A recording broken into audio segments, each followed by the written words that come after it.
Hello everybody and welcome back to the 2005 Cayley contest. We're looking at question number 9.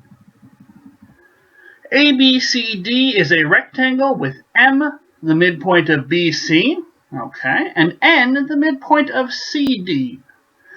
If CM equals 4 and NC equals 5, so they're giving us the legs of this right angle triangle, what percent of the area of the rectangle is shaded? Okay, so we need to calculate percent. How do we calculate percent? Well, we find the fraction of the rectangle that is shaded and we multiply that by 100%. So now that's shifted our goal. We don't want the percent anymore. Now we want to know the fraction of which it is shaded, the fraction of the shaded bit. Okay?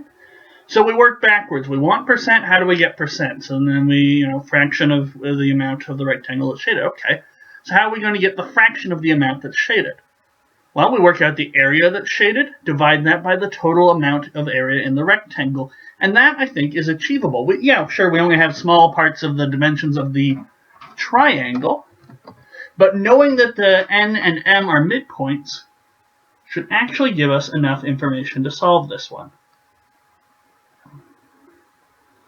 So there's our rectangle. We have midpoints here. And then we know we have 5 and we have 4 here as lengths. Now the shaded region is the total rectangle area minus the triangle's area. Well, we have a right angle triangle here, so the triangle area is 1/2 base times height. That one's going to be really quick to figure out. Now, since these guys are midpoints, I know that this distance up here is 4 and over here is 5, and that means I actually know the total dimensions of the rectangle, 10 and 8. So I now know the total area of the rectangle, which is another thing I need to know in a bit. Okay, so 10 times 8, so we got 80 minus 1/2 of 20, so 80 minus 10, 70.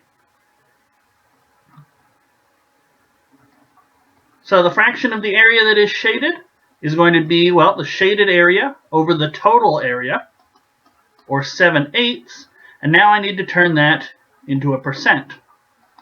So the percent of the area that is shaded is 7/8 times 100%. Now, 8 doesn't divide into 100 quite nicely, so I'm going to grab my calculator. Alternatively, this is one of the ones you sort of know. It's 12.5 is an eighth of 100. So we can do 12.5 times 7 if we so desired, or we can just do 7 times 100% divided by 8, leaves us with 87.5%. Okay, and that's one of the possibilities. Yeah, it's D. It's the only decimal percent sitting there, but that's D. So we'll flip the page in anticipation of our next question, and that will be question number 10. Thank you guys for watching.